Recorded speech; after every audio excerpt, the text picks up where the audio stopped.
Sometimes the truth hurts more than the loss itself. Sometimes a single quote after a game can expose cracks in the foundation that everyone was trying to ignore. And sometimes that quote comes from the newest member of your team, someone who just arrived and is already pointing out that something is fundamentally broken. That happened last night. And what I'm about to share with you goes way beyond one bad game or one frustrating loss. This is about the identity of the Golden State Warriors, about whether we can fix what's broken, and about whether the pieces we have can actually fit together. Welcome to Warriors News Fan Report, your home for the most detailed analysis, the freshest updates, and the realest takes on our Golden State Warriors. If you're serious about this team, if you want to understand what's really happening beyond the box scores, you need to be subscribed to this channel right now. Hit that button because what's coming in the next few weeks is going to define our entire season. And I'm going to break it all down for you. Let me take you back to last night. Warriors versus Trailblazers, NBA Cup game. Should have been a win.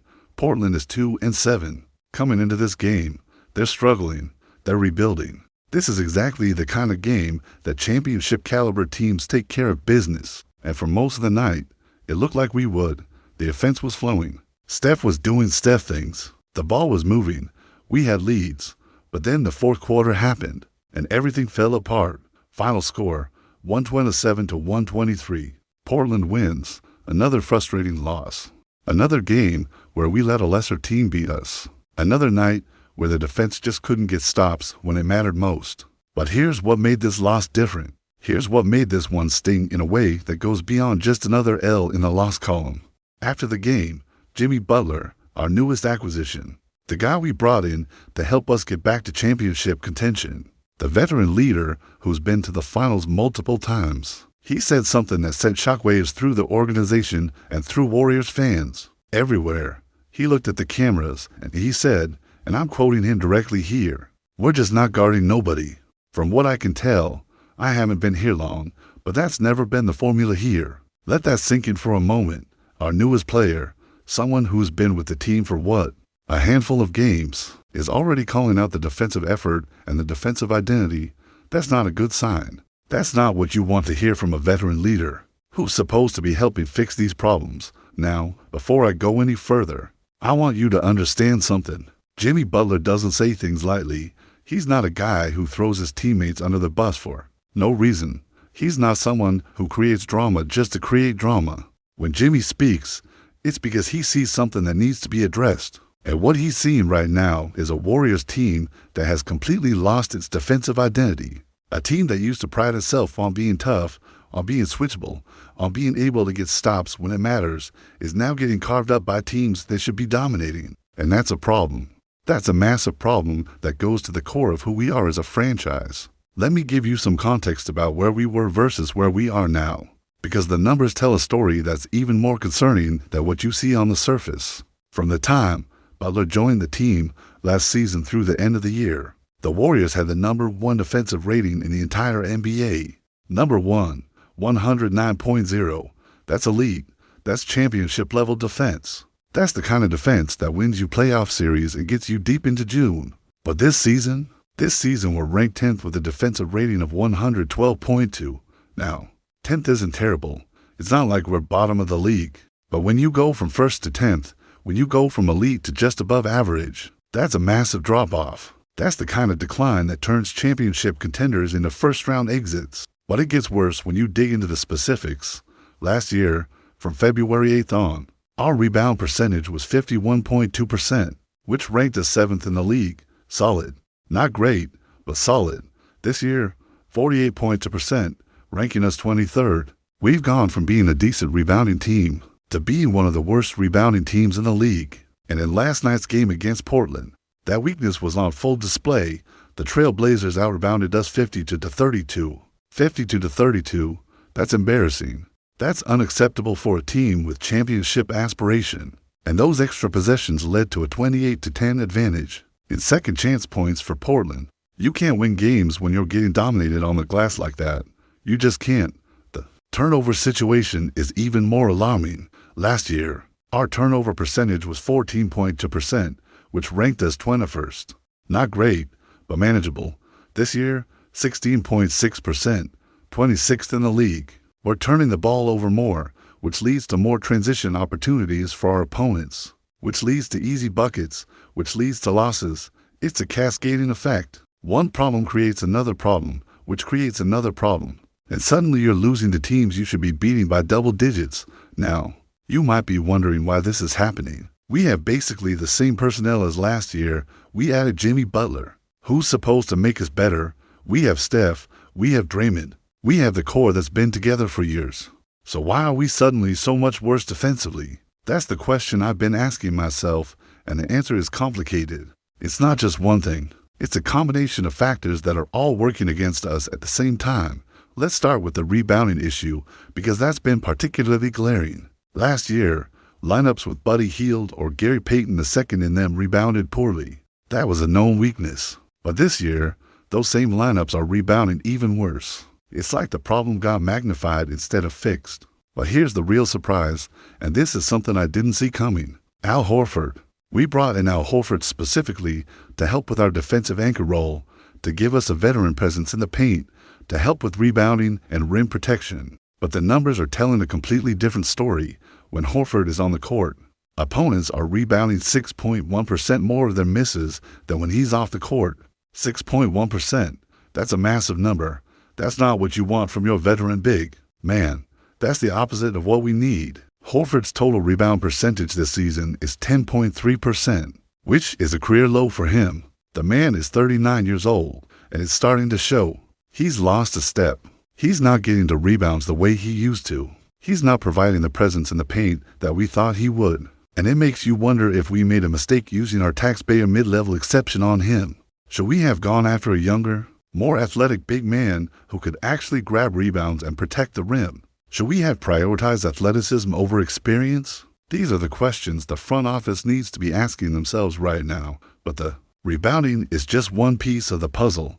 The turnovers are another piece. But there's something even more fundamental that's broken with our defense. And it's something that's harder to quantify, but easier to see if you actually watch the games. We're not stopping the ball. We're not preventing dribble penetration. Guards and wings are getting into the paint at will. And once they're in there, they're either scoring or kicking out to open shooters. Last night, Deni Avdija, who's a solid player, but not exactly a superstar, had 26 points and 14 assists. He was getting downhill whenever he wanted. He was breaking down our defense over and over again. And it's not just him. It feels like every game, opposing ball handlers are carving us up. They're getting to their spots. They're making plays, and we have no answer for it. This is partly a personnel issue and partly a focus issue. Let's talk about the personnel first. The Warriors don't have an elite on-ball stopper right now. Gary Payton II was that guy for us in 2022 when we won the championship. He was the guy who could lock up opposing guards and make life miserable for them. But he's not at that level anymore. He's still a solid defender, but he's not elite. He's not the kind of guy who can shut down a Luka or a Shai or a Trae Young. We have serviceable defenders, but we don't have that lockdown guy. We don't have an Alex Caruso or a Jalen Suggs or an Amen Thompson. We don't have that elite point of attack defender who can take away the other team's best player. But the focus issue is what really frustrates me, because that's something that should be fixable. You expect Buddy Hield to make defensive mistakes. He's never been known as a great defender. That's not why we have him on the team. But you don't expect Stephen Curry to give up back cuts in the final 5 minutes of a close game. You don't expect our leader, our best player, our two-time MVP, to lose focus and allow easy layups and backbreaking threes. But that's exactly what happened last night. Kamara and Avdija both scored on back cuts in the closing minutes because Steph lost his man. Those are mental errors. Those are focus errors. And those are the kinds of mistakes that lose you close games. Now, I want to be fair here. We're only about a month into the season. Teams go through rough stretches. Players have bad games. Defensive schemes take time to gel. I'm sure Steve Kerr isn't hitting the panic button just yet, but at the same time, we can't ignore what we're seeing. We have real problems. We have structural issues that aren't going to fix themselves just by playing more games together or by trying harder. These are problems that might require roster changes. These are problems that might require trades. So let's talk about what the Warriors actually need to fix these issues, and I'm going to be honest with you, it's a long list. We need an elite point of attack defender who can actually stay in front of opposing guards and wings. We need someone who can score in the paint. Because right now we're dead last in the league in points in the paint per game. Dead last. That's unacceptable. We need a big man who can actually swallow rebounds and give us second chance opportunities while preventing the other team from getting them. And we need a 3-and-D wing, someone who can knock down shots and defend multiple positions. That's a lot of needs. That's a lot of holes to fill. The reality is, we're not going to address all of these issues at the trade deadline. That's just not realistic. But if we can fix 2 of these problems, if we can make significant upgrades, then maybe we can mask the other issues well enough to compete at a high level. For example, there's been talk about targeting Ivica Zubac from the Clippers. Zubac would address 2 of our needs immediately. He scores in the paint, and he's one of the best rebounders in the league. Adding him would improve our offense by giving us an interior presence, and it would improve our defense by preventing opponents from getting offensive rebounds. Suddenly, some of these close losses become wins. Suddenly, we're not getting dominated on the glass by teams like Portland. Another name that's been mentioned is Herb Jones from New Orleans. Jones is exactly the kind of 3-and-D wing that we desperately need. He's a very good defender who can guard multiple positions, and he knocks down threes at a respectable rate. Would he completely solve our point of attack defense problem? Probably not.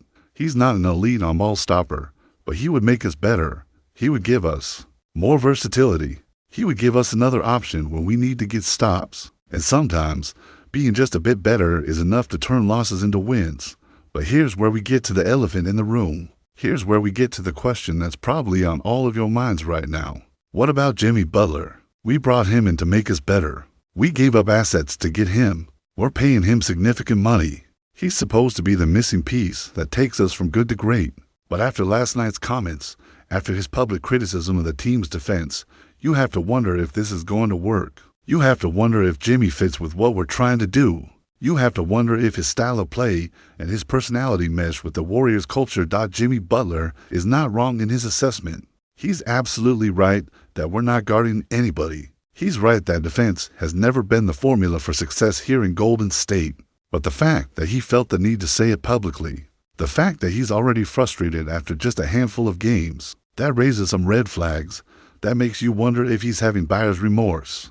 That makes you wonder if the Warriors are having seller's remorse. Is this partnership going to work, or did we make a mistake bringing him in? I want to be optimistic here. I want to believe that this is just growing pains, that it takes time for a new player to integrate into a system, that once everyone gets on the same page, we're going to be fine. But I also have to be realistic. The problems we're seeing aren't just about chemistry or fit. They're about fundamental defensive principles. They're about effort and focus and execution. And if a veteran leader like Jimmy Butler is already calling it out publicly, that suggests the problems are deeper than we might want to admit. Here's what I think needs to happen. The Warriors need to have some serious internal conversations about what they want to be as a team. Are they going to commit to being a defensive-minded team like they were during the championship years? Are they going to prioritize getting stops and controlling the pace? Or are they going to lean into being an offensive team that tries to outscore opponents? You can't be both. You can't be mediocre on defense and expect to win a championship. The league is too talented. The competition is too fierce. You have to pick an identity and commit to it. If they decide they want to be a defensive team, then they need to make the necessary changes. They need to trade for the players I mentioned. They need to hold everyone accountable for defensive lapses. They need to make defense the priority in every practice, every film session, every game. And they need their leaders, including Jimmy Butler, to set the tone. Public criticism is fine, but it needs to be backed up with elite performance. Jimmy needs to be that lockdown defender we thought we were getting. He needs to be the guy who guards the other team's best player and makes life miserable for them. If they decide they can't fix the defense, if they decide the personnel just isn't right, then maybe they need to consider moving on from some pieces, and that might include Jimmy Butler. I know that's a controversial thing to say. I know he just got here. But if it's not working, if the fit isn't right, if the problems are getting worse instead of better, then you have to consider all options. You can't let loyalty or sunk costs prevent you from making the right basketball decision. Now, I don't think we're at that point yet. I think it's too early to give up on this roster. I think there's still time to figure things out. But the clock is ticking. The trade deadline is approaching. Decisions need to be made. And the Warriors need to be honest with themselves about what they are and what they can realistically become. So here's what I want to know from you. Warriors Nation, do you think Jimmy Butler was right to call out the defense publicly? Do you think that's the kind of leadership we need? Or do you think that creates more problems than it solves? Do you believe the Warriors can fix their defensive issues with the current roster? Or do you think we need to make trades? And if we do make trades, who should we target? Should we go after Zubac? Should we pursue Herb Jones? Should we look for a different kind of player altogether? I want to hear your thoughts in the comments below. This is a critical moment for our franchise, and your perspective matters. And let me ask you this. Do you think Jimmy Butler is going to work out long-term with the Warriors? Or do you think this marriage is already showing signs of trouble? Is this public criticism a sign of leadership and accountability? Or is it a sign that he's already frustrated and looking for a way out? These are tough questions, but they're questions we need to be asking right now. Drop your honest opinions in the comments. Let's have a real conversation about where this team is headed. If you're not already subscribed to Warriors News Fan Report, what are you waiting for? This is where you're going to get the most in-depth analysis, the most honest takes, and the fastest updates on everything Warriors. I'm not here to sugarcoat things. I'm not here to tell you everything is fine when it's not. I'm here to give you the truth, to break down what's really happening, and to help you understand the bigger picture. Hit that subscribe button right now. Turn on notifications, because the next few weeks are going to be crucial for this team. You're going to want to be here for every update, every analysis, every breaking news story. Let me leave you with this. The Warriors are at a crossroads. The dynasty years are behind us. The question now is whether we can build something new, something different, something that can compete for championships in this new era of basketball. We have pieces. We have talent. We have Steph Curry, who's still one of the best players in the world. But we also have problems, real problems, structural problems, and those problems aren't going to fix themselves. It's going to take tough decisions, strategic moves, and a commitment to getting better every single day. I believe this organization can do it. I believe we have the leadership and the resources to turn things around. But it's going to take work. It's going to take accountability. And it's going to take everyone, from the front office to the coaching staff to the players, being honest about where we are and what we need to do to get where we want to be. Stay locked in with me. Keep the conversation going in the comments, and let's ride this season together. Warriors Nation, I'll see you in the next one.